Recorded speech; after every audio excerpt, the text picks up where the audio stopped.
Hello to the panel. Thanks for joining me, Jason, Allison, Marci. I'm speaking to you today from my rarely used office at McGill University, where behind me is all of my accumulated wisdom.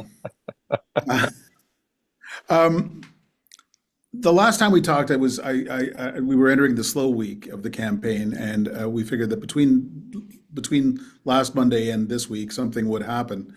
Jason, what do you think has happened? What's the state of the campaign at this point? It's funny. Not a lot happened last week, which ironically I think was mostly good news for Pierre, but some good news for Carney in that as well.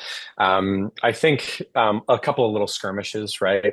We had Buttongate, we had some poll stories, we got the Conservatives sort of rebounding in a couple of polls. But I will say, I think it's like all the calm before the storm. Everybody's been getting ready for the debate. We saw the two main leaders on Tout, monde, parle last night.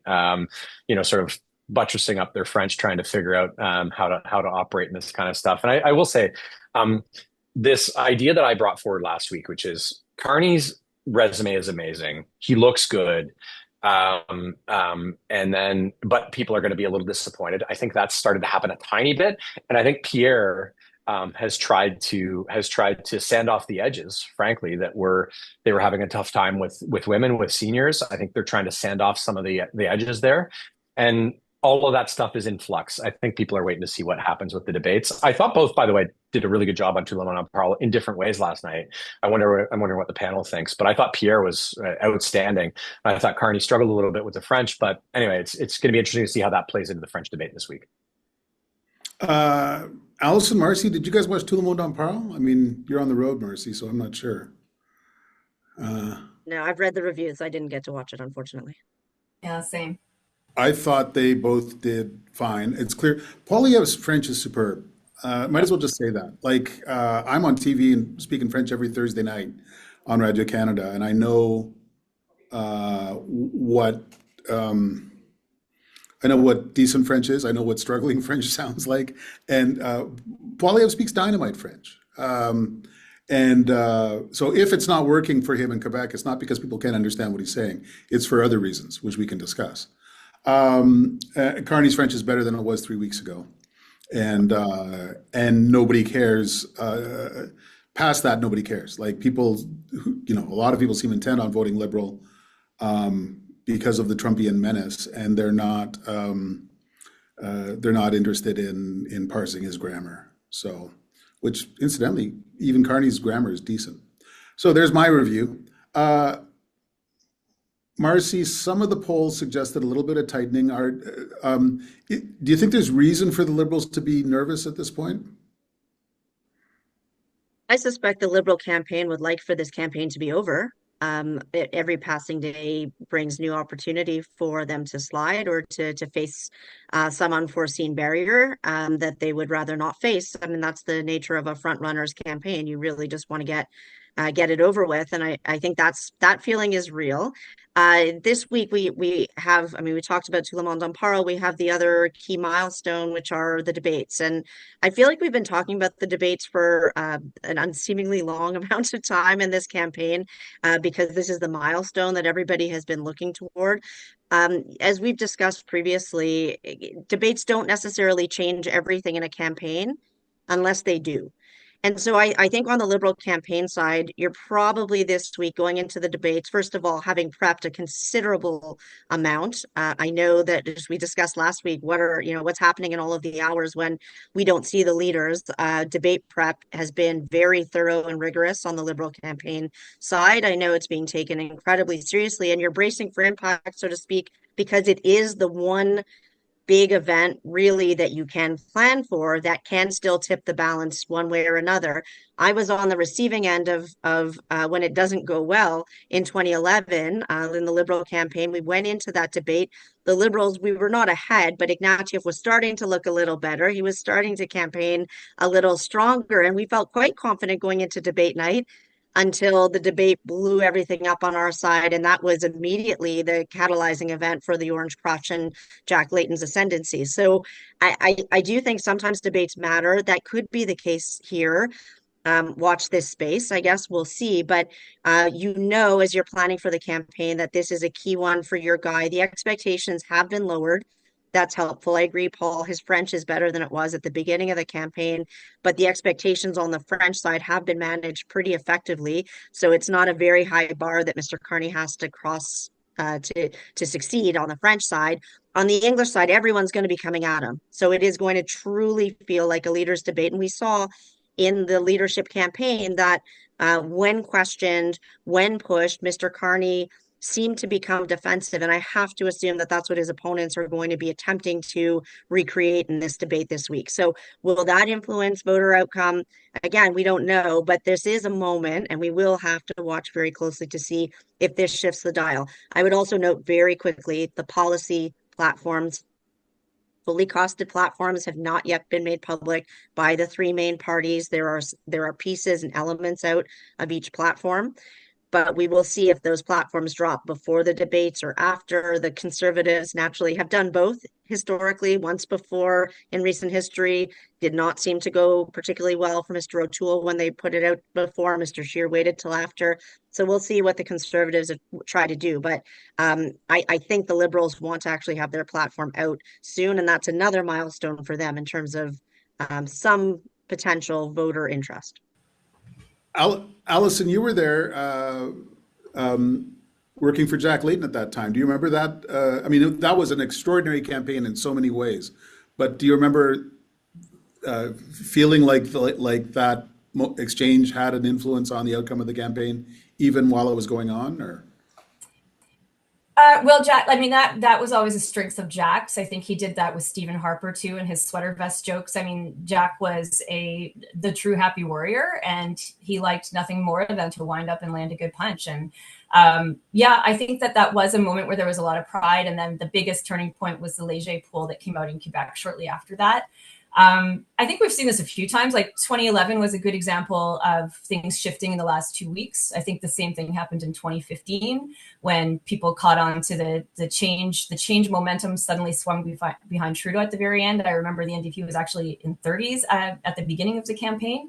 And it happened in 2006 with Stephen Harper too, when people had just had enough of the Liberal scandals. So I don't think people have decided. I don't think they're 100% sure. I think they're still deciding between the affordability question and they're deciding between the Trump question. And I also think Carney, as much as his favorables are high, he's still a bit unknown, and he still has a really delicate coalition of support between Green supporters, NDP switchers, and disillusioned Conservatives as well, who just want him to manage the economy. So anything's possible, and I think history shows us that. Jason, should anybody be worried in these debates except for Mark Carney? It seems to me they're just all going to try and jump Carney. There's no point Blanchette getting in his digs against Poilievre. Am I right? I think you're mostly right. I will say that's a specific example, Paul, and I actually think who hates oil and gas more. I actually think Blanchette's going to try to wedge Carney on oil and gas. He was out talking today saying Brookfield owns oil and gas. He probably tries to pretend he's green. So there might be a couple of side swipes at the Conservatives. So I think the Quebec debates or the French debate's a little bit different.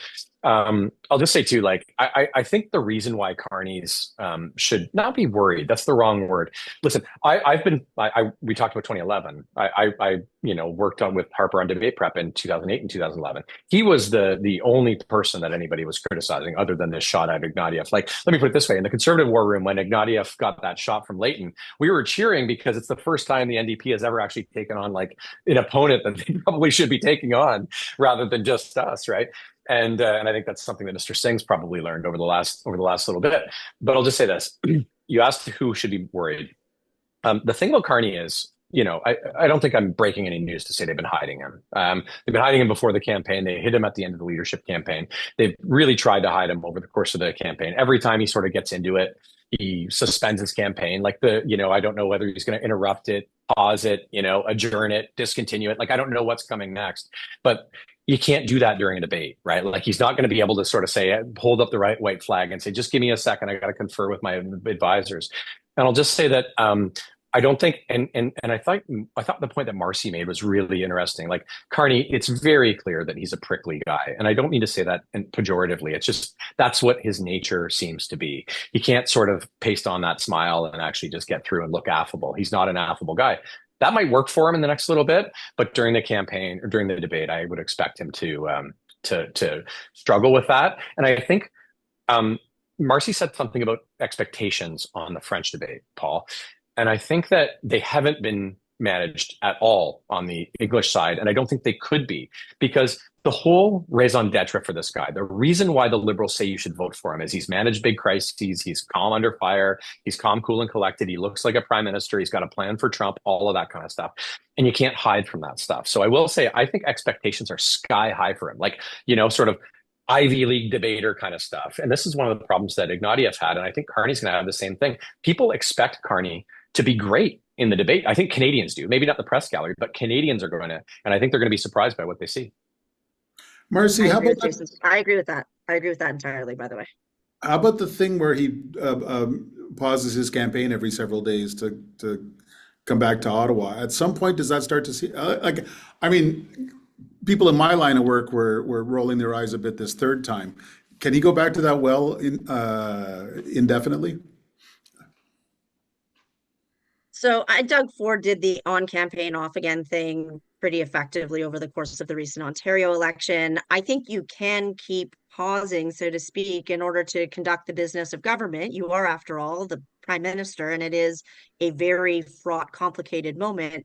I think it has to be a little less dramatic, would be my only advice. I don't know that you have to be as overt necessarily going forward about suspending the campaign, which felt dramatic, but appropriately so on the eve of Liberation Day. As we continue, if there are days where it makes sense, quite frankly, for him to be doing government business, I think that would be accepted. I would just downplay the whole suspension element of it.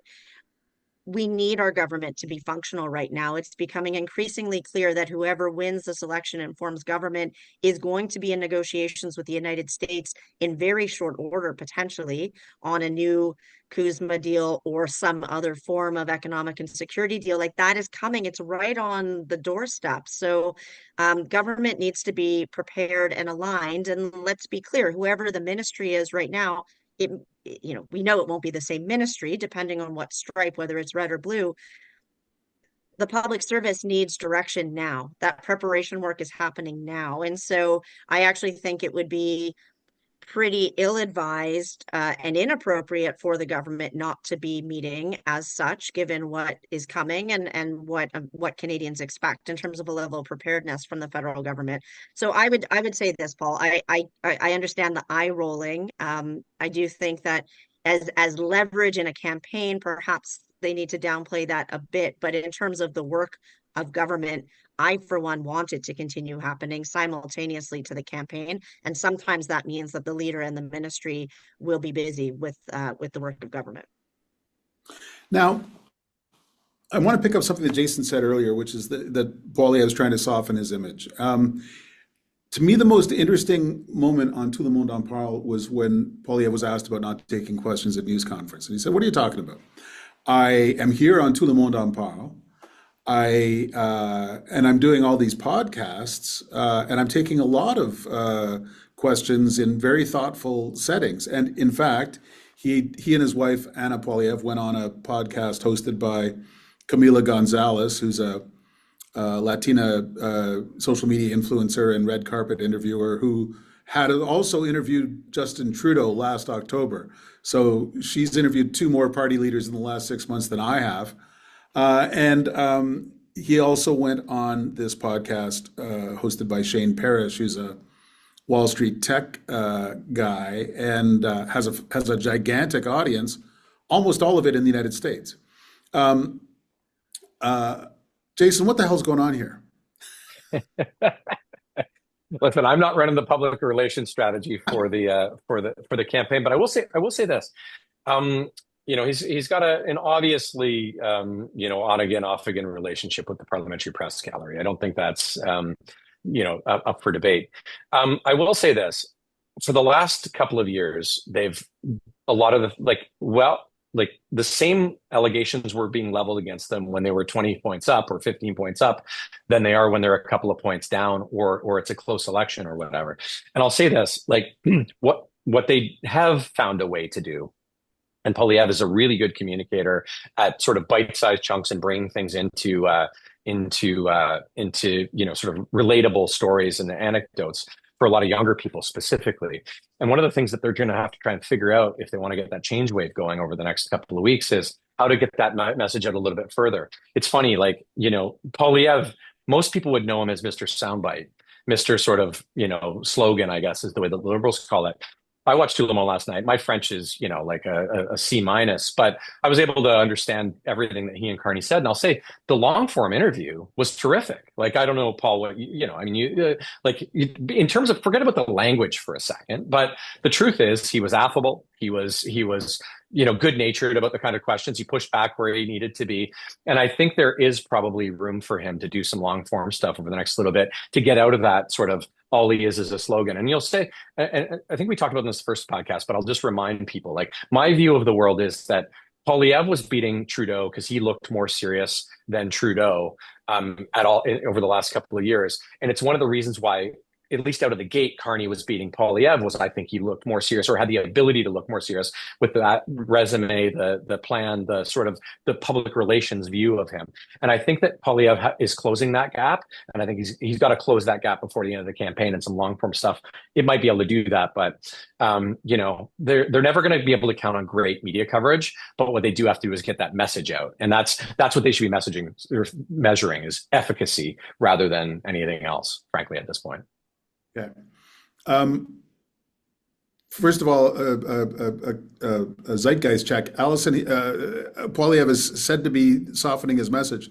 Does his message seem softer to you? Does he seem like more of an affable fellow this Monday than he did last Monday? No, I don't think so. I mean, we've all worked for politicians who we've tried to make smile, and it all turns out deeply uncomfortable. And I can think of a politician in every party who we've tried to make smile and try to make likable. I don't think that works for everybody. You have to make them convincing in a different way. You can't just become likable in a week because someone told you to smile. Sometimes it's just creepy. I think Allison's right on that. I think Allison is bang on that. And this moment doesn't necessarily mean smiling. It means serious, but not a jerk. That's the distinction that Poilievre has to make if he's running to be prime minister and not leader of the opposition. So that's why they're hiding Carney, right, Marci? There's two jerks on the ballot. Anyway, I joke, but not really. So I'm watching this Camila Gonzalez interview and this Shane Parrish interview, and I'm thinking I am now in exactly the wrong line of work. Because it's not just me. I mean, these days I'm just a podcaster, but anyone who has spent many years covering politics is now precisely the person that you do not ever want to put a party leader in front of. Camila Gonzalez asked pretty good questions, including about the Trumpy stuff. Shane Parrish asked pretty good economic questions. But what they didn't ever once do is put Poilievre in contradiction with his own record on those files or against the complexity of the real world. It's actually really hard to export your natural resources in a world where markets for that stuff are collapsing because whatever Canada thinks about the environment, the rest of the world has concerns. And it's similarly to Mark Carney. This is turning into my rant, but it's my show. Similarly for Mark Carney, who has popped up in a record store with Nardwar and on Jon Stewart's stage. These people are desperate to look approachable rather than fielding hard questions from people who have been around the block. And I'm wondering whether any of you would give any different advice to a candidate if you were running their campaign. I think the main advice right now that and I've never formally been in the comm stream, but for colleagues and friends of mine who do communications work, the main message to campaigns and to candidates is that in such a diffuse media landscape, you have to meet people where they are. Yeah. And that is now, as we know, not in the traditional mainstream places where those of you who work in the gallery present your work. So, I mean, it's that as much as it is about, the fact that facts are secondary now to opinion. And so you can you can just troll for opinion leaders and influencers who are going to amplify your message without fact checking you. I mean, that's the nature of where we are from a mediascape. So, would my advice be different? Look, I personally quite like facts, as it were, and believe in the importance of truth. But I recognize that we are now living in truthiness. So I guess what I would say is my advice is not different from you have to meet people where you are. That's absolutely true. You could be on the best news programs day in and day out, and if your dwindling audience is not hearing you, it's not going to convert into success at the ballot. So you absolutely have to find where people are and speak to them where they are. There's no question. Could the platforms be, more unbiased or more news based? I would like to say so, but I can fully understand from a campaign perspective why you are looking for somebody who is going to give you a pass and allow you to own the space. It's not different from that direct to camera monologue that we're seeing Pierre do. Mr. Poilievre use very effectively, has been using effectively, and others, quite frankly, trying to catch up. Although I guess Mr. Singh has been doing that for years on TikTok and the like. Adding one small filter of an influencer interviewing is a bit of a fig leaf. It's still a direct to camera kind of monologue or homily from the leaders, and that's what they'd like. I mean, the more unfiltered your message, the better. Yeah, I guess there's a difference between meet the people where they are and Chrystia Freeland campaigning on MSNBC for 2 months when I don't think there's 35 Canadians who watch MSNBC. Like it feels like chickening out. Jason? Well, couple of things.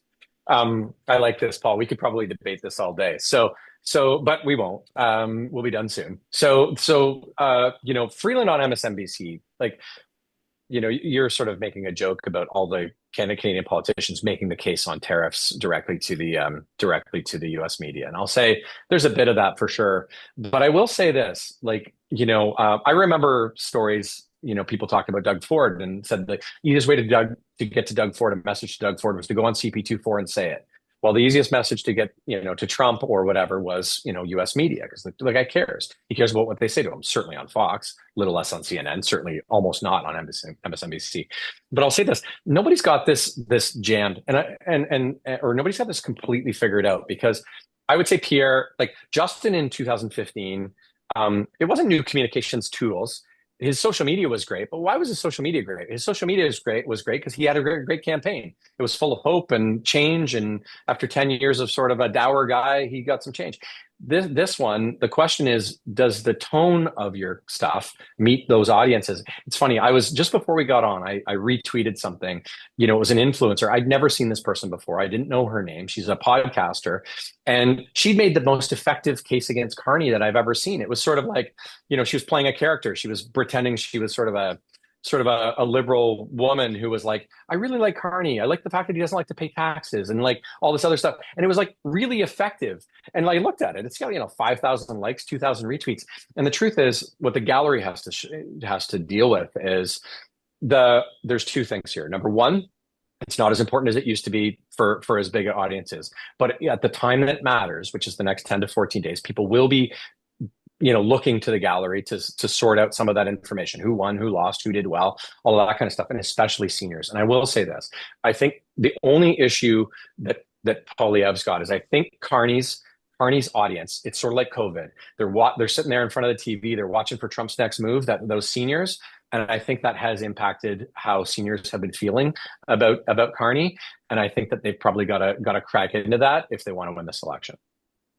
Okay, I'm going to wrap it up there for now. We got to settle in for debate week, I think all of us, and we'll pick over the returns from those two events next week. Thanks for joining me today. Thank you. Thanks, Paul.